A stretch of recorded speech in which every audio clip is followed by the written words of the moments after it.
Taste the Daily.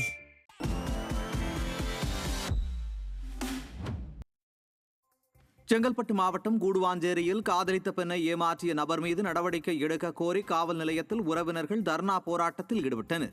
Nagercoil பகுதியைச் சேர்ந்த சந்தோஷ் என்பவருக்கு கடந்த 2014ஆம் ஆண்டு தவறான அழைப்பு மூலம் மதுரையைச் சேர்ந்த இளம்பெண்ணுடன் பழக்கம் ஏற்பட்டுள்ளது.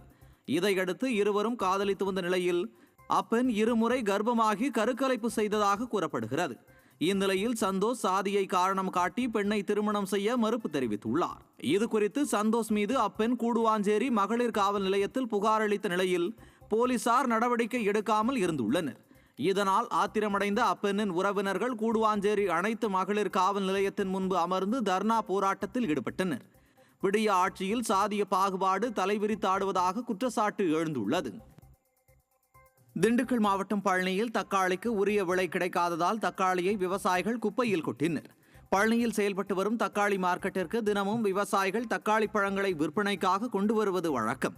இந்நிலையில் தற்போது தக்காளியின் வரத்து அதிகரித்து காணப்பட்டதால் தக்காளியின் விலை குறைந்தது. தக்காளி விலை குறைந்து கிலோ 8 ரூபாய் முதல் 15 ரூபாய் வரை விற்பனையானதால் விவசாயிகள் விற்பனைக்கு கொண்டு வந்த தக்காளிகளை குப்பையில் கொட்டிவிட்டு சென்றனர்.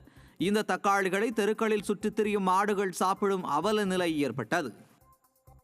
சென்னை நுங்கம்பாக்கத்தில் வசித்து வரும் சரவணன் என்பவரின் உடல் அழுகிய நிலையில் காவல்துறையினரால் மீட்கப்பட்டது. புஷ்பா நகர் ஹவுசிங் போர்டில் உள்ள குடியிருப்பில் 42 வயதான சரவணன் என்பவர் தனியாக வாழ்ந்து வந்த நிலையில் அவரது வீட்டில் இருந்து துர்நாற்றம் வீசியுள்ளது. இதையடுத்து நுங்கம்பாக்கம் காவல்துறையினருக்கு தகவல் அளிக்கப்பட்ட நிலையில் அங்கு வந்த போலீசார் வீட்டை உடைத்து சரவணனை அழுகிய நிலையில் சடலமாக மீட்டனர். அவரது உடலை பிரேத பரிசோதனைக்கு அனுப்பி போலீசார் தொடர்ந்து விசாரணை நடத்தி வருகின்றனர். திண்டுக்கல் மாநகராட்சி 25வது வார்டில் பல்வேறு தெருக்களில் பல நாட்களாக குடிநீர் விநியோகம் செய்யாததால் மாநகராட்சி நிர்வாகத்தை கண்டித்து பொதுமக்கள் காலி குடங்களுடன் சாலை மறியலில் ஈடுபட்டனர். குடிநீர் வராதது பற்றி பலமுறை புகார் அளித்தும் விடிய அரசு அதிகாரிகள் நடவடிக்கை எடுக்காததால் அங்கு விலாஸ் இரக்கம் நால்ரோடு பகுதியில் அப்பகுதி மக்கள் காலி குடங்களுடன் சாலை மறியலில் ஈடுபட்டனர். இதையடுத்து அங்கு வந்த நகர் தெற்கு காவல் நிலைய போலீசார் பொதுமக்களிடம் பேச்சுவார்த்தை நடத்தினர். தொடர்ந்து மாநகராட்சி பொறியாளர் சுப்பிரமணி நேரில் வரவழைக்கப்பட்ட நிலையில் உடனடியாக குடிநீர் பிரச்சனையை சரி செய்து தர வேண்டும் என அவரிடம் போராட்டத்தில் ஈடுபட்டவர்கள் வலியுறுத்தினர். நீலகிரியில் கடந்த 2 மாதங்களாக கொட்டி தீர்த்த மழையால் அணைகளின் நீர்மட்டம் உயர்ந்துள்ளதால் மின் உற்பத்தி 500 மெகாவாட் எட்டியுள்ளது. நீலகிரியில் மொத்தம் 12 மின் நிலையங்கள் மற்றும் 13 அணைகள் உள்ளன. கடந்த ஆண்டு பருவமழை பெய்யாததால் அணைகளில் போதிய நீர் இல்லாததாலும் 200 மெகாவாட் மின் உற்பத்தி மட்டுமே செய்யப்பட்டது. நடப்பாண்டில் ஜூன் ஜூலை மாதங்களில் பருவமழை கொட்டி தீர்த்ததால் 13 அணைகளின் நீர்மட்டம் முழு கொள்ளளவை எட்டியது. இதன் காரணமாக 12 மின் உற்பத்தி நிலையங்கள் மூலம் 500 மெகாவாட் வரை மின் உற்பத்தி மேற்கொள்ளப்படுவதாக தெரிவிக்கப்பட்டுள்ளது. மேலும் மின் உற்பத்தி அதிகரிக்கக்கூடும் என எதிர்பார்க்கப்படுகிறது. விருதுநகர் மாவட்டம் ஸ்ரீவில்லிபுத்தூரில் பிரசித்தி பெற்ற ஸ்ரீ ஆண்டாள் திருக்கோயிலில் ஆடிப்பூர தேர் திருவிழா வெகு விமர்சையாக நடைபெற்றது. அதிமுக சட்டமன்ற உறுப்பினர் மான்ராஜ், மாவட்ட ஆட்சியர் ஜெயசீலன் தேரை வடம் பிடித்து இழுத்து துவக்கி வைத்தனர். இந்தியாவின் பல்வேறு பகுதிகளிலிருந்து பல்லாயிரக்கணக்கான பக்தர்கள் கலந்து கொண்டு தேரை வடம் பிடித்து இழுத்தனர். இந்த நிகழ்வில் மாவட்ட கவுன்சிலர்களின் ஒன்றிய குழு தலைவர் வசந்தி மான்ராஜ், வடக்கு ஒன்றிய செயலாளர் குறிஞ்சி முருகன் உள்ளிட்ட ஏராளமான கழக நிர்வாகிகள் கலந்து கொண்டனர். விழுப்புரம் மாவட்டம் மரக்காணம் அருகே பாதியில் நிறுத்தப்பட்டுள்ள மழைநீர் வடிகால்வாய் பணியால் மழைக்காலத்தில் பெரும் பாதிப்பு ஏற்படும் என பொதுமக்கள் அச்சம் தெரிவித்துள்ளனர்.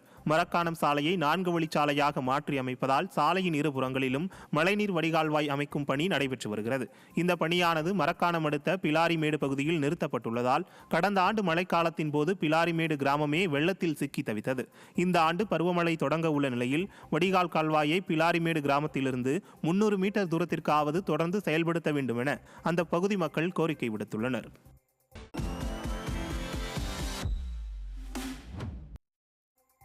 சேலம் மாவட்டம் ஓமலூர் அருகே முன்விரோதம் காரணமாக கிராமத்திற்குள் இளைஞர்கள் புகுந்து வீடுகளை அடித்து நொறுக்கியதில் 5க்கும் மேற்பட்டோர் காயமடைந்தனர்.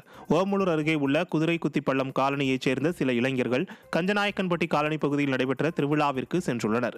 அங்கு குதிரைக்குத்திப்பள்ளம் பகுதி இளைஞர் கஞ்சநாயக்கன்பட்டி பகுதி இளைஞரை பார்த்து முறைத்ததாக ஏற்பட்ட தகராறு கைகலப்பாக மாறியுள்ளது. இதனால் ஆத்திரமடைந்த கஞ்சநாயக்கன்பட்டி பகுதி இளைஞர்கள் சுமார் 30 பேர் குதிரைக்குத்திப்பாளையம் பகுதிக்கு சென்று அங்குள்ள வீடுகளை சேதப்படுத்தி பொருட்களை அடித்து நொறுக்கிவிட்டு தப்பியோடினர். இதில் 5க்கும் மேற்பட்டோர் காயமடைந்துள்ளனர். விடியா காவல்துறை இதுகுறித்து நடவடிக்கை எடுக்காமல் கும்பகர்ண தூக்கத்தில் இருக்கிறதா என கேள்வி எழுப்பப்பட்டுள்ளது. தஞ்சாவூர் மாவட்டத்தில் மண் சரிவில் சிக்கி உயிரிழந்த தொழிலாளியின் உடலை வாங்க மறுத்து அவரது உறவினர்கள் தர்ணா போராட்டத்தில் ஈடுபட்டனர். தஞ்சை பூக்கார தெருவில் பாதாள சாக்கடை சீரமைப்பு செய்யும் பணியில் 20 அடி ஆழத்தில் தொழிலாளர்கள் பணிபுரிந்து வந்தனர். அப்போது ஏற்பட்ட மண் சரிவில் தேவேந்திரன் மற்றும் ஜெயநாராயணமூர்த்தி ஆகிய 2 தொழிலாளர்கள் மண் சரிவில் சிக்கிக் கொண்டனர். இதில் ஜெயநாராயணமூர்த்தி சடலமாக மீட்கப்பட்ட நிலையில் உடல் பிரேத பரிசோதனை செய்ய அனுப்பி வைக்கப்பட்டது.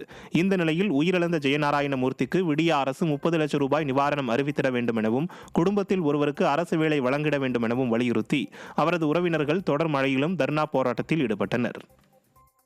திருவண்ணாமலை மாவட்டம் செங்கம் வேளாண்மை விரிவாக்க மைய பகுதியில் சமூக விரோதிகள் சிறுநீர் மற்றும் மலம் கழிப்பதால் துர்நாற்றம் வீசுவதாக விவசாயிகள் குற்றம் சாட்டியுள்ளனர்.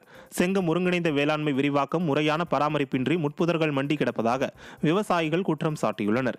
மேலும் இந்த பகுதியில் சமூக விரோதிகள் மது அருந்திவிட்டு அங்கேயே சிறுநீர் மற்றும் மலம் கழிப்பதால் அப்பகுதியில் துர்நாற்றம் வீசுவதாக வேதனை தெரிவித்துள்ளனர்.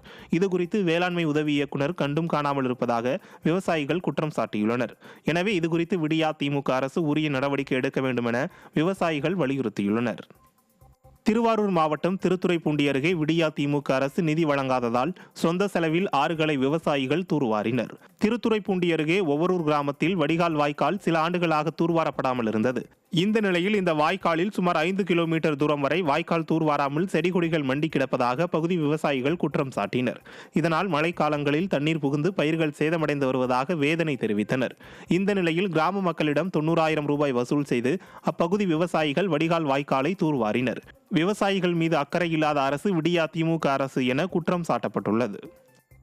மிகவும் பழமையான ஆறு. இந்த ஆறு கிட்டத்தட்ட நாங்கள் பல ஆண்டுகள் பீடபுல்ல மனு கொடுத்துருக்கோம். பீடபுல்ல கேட்டால் என்கிட்ட நிதி இல்லைன்றது ஒரே ஒரு 10 நாளைக்கு முன்னே கூட நாங்கள் பீடபுல்ல 2 பிசி மீட்டிங் போட்டோம். அதுலேயும் இதே தான் செய்தி சொல்கிறாங்க, என்கிட்ட நிதி கிடையாது, எந்தவித ஆதாரம் கிடையாது, வேணால் கலெக்டர் ஆஃபீஸ் மனு கொடுங்க, பஸ்ஸை மறைங்க, எது வேணாலும் சொல்லி அவங்க போராடுறப்ப ஒத்துக்க மாட்டாங்கிறாங்க. வெட்ட முடியலை, தவிர்க்க முடியாத காலத்தினால இப்பொழுது வீட்டுக்கு வீடு நாங்கள் கடன் வாங்கி அவங்கவுங்க பாத்திரம் அதை விற்று வீட்டு மாவுக்கு 100 ரூபா வசூல் கொடுக்குறாங்க. அதை வச்சு இன்றைக்கி வடிகாலை வெட்டிக்கிட்டு இருக்கோம். இந்த நிலைமை மீண்டும் எங்களுக்கு நீடிக்கக்கூடாது. இது கவர்மெண்ட் அரசாங்கம் பார்த்து எங்களுக்கு உரிய நடவடிக்கை எடுக்குமாறு கேட்டுக்கொள்கிறேன்.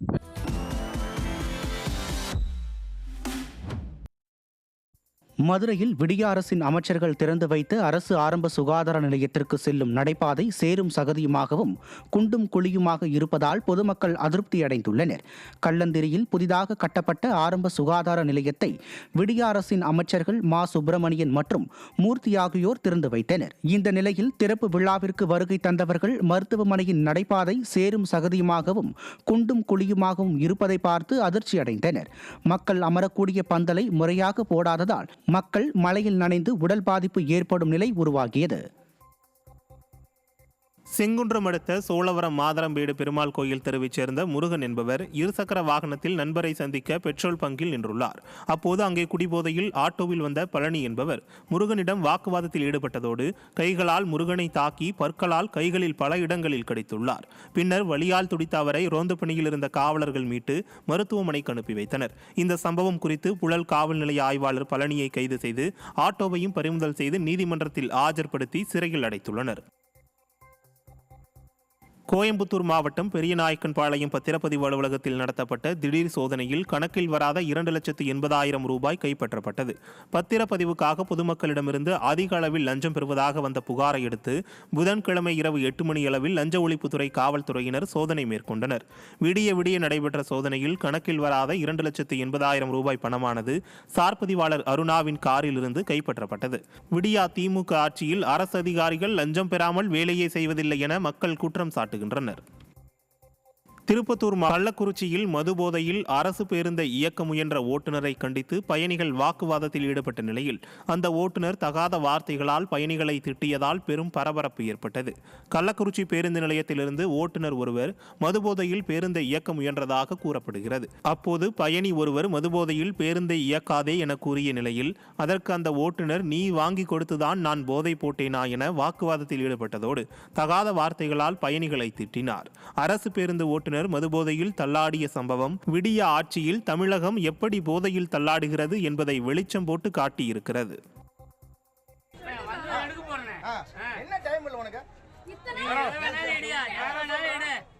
போதை போட்டு வண்டி ஓட்டாத தலைவரா. நீ வாங்கி கொடுத்துருந்தீங்கன்னா நான் போதை போடுறேன். அப்படிதான் இருக்கும். நீ ஸ்டேஷன் வர சொல்லு. இங்க வர சொல்லியா? இங்க வர சொல்லியா? இங்க நீ யாரு எனக்கு? நீ யாரு என்ன சொல்றதுக்கு? மேல மரியாதை பேச. நீ யாரு கேக்குற? கையை வச்சு பாரு. வங்கதேசத்தில் நடந்து வரும் வன்முறை சம்பவங்களால் வெளிநாட்டு முதலீட்டாளர்கள் மீண்டும் அங்கு முதலீடு செய்ய தயக்கம் காட்டும் நிலையில் மத்திய மாநில அரசுகள் முயற்சி செய்தால் முதலீட்டை ஈர்க்க முடியும் என திருப்பூர் பின்னலாடை உற்பத்தியாளர்கள் தெரிவித்துள்ளனர். இந்த சூழ்நிலையை பயன்படுத்தி முதலீட்டை அதிகரிக்கும் வகையில் மத்திய அரசு உற்பத்தியாளர்களுக்கு மானியங்கள் வழங்க வேண்டும் என திருப்பூர் ஏற்றுமதி மற்றும் உற்பத்தியாளர்கள் சங்க தலைவர் முத்துரத்தினம் வலியுறுத்தியுள்ளார். என்ன அப்படின்னா பங்களாதேஷ்ல வேற நாட்டவர் இன்வெஸ்ட்மெண்ட் பண்றது பண்ண மாட்டாங்க. ஏன்னா குழப்பமா இருக்கும்போது அந்த நாட்டில் இன்வெஸ்ட் பண்றதுக்கு வாய்ப்பு இல்லை. அந்த இன்வெஸ்ட்லாம் இந்தியா நோக்கி வரக்கு வாய்ப்பு இருக்குங்க. அப்படி இந்த வாய்ப்பு நான் பயன்படுத்தோம்னா மத்திய அரசுடைய சிறப்பு கொள்கை இருக்கணும், ஜவுளி கொள்கை இருக்கணுங்க. அவங்கள நம்ம தேவையான இடவசதிகள் மானியங்கள் கொடுத்தா கண்டிப்பாக வந்துருவாங்க.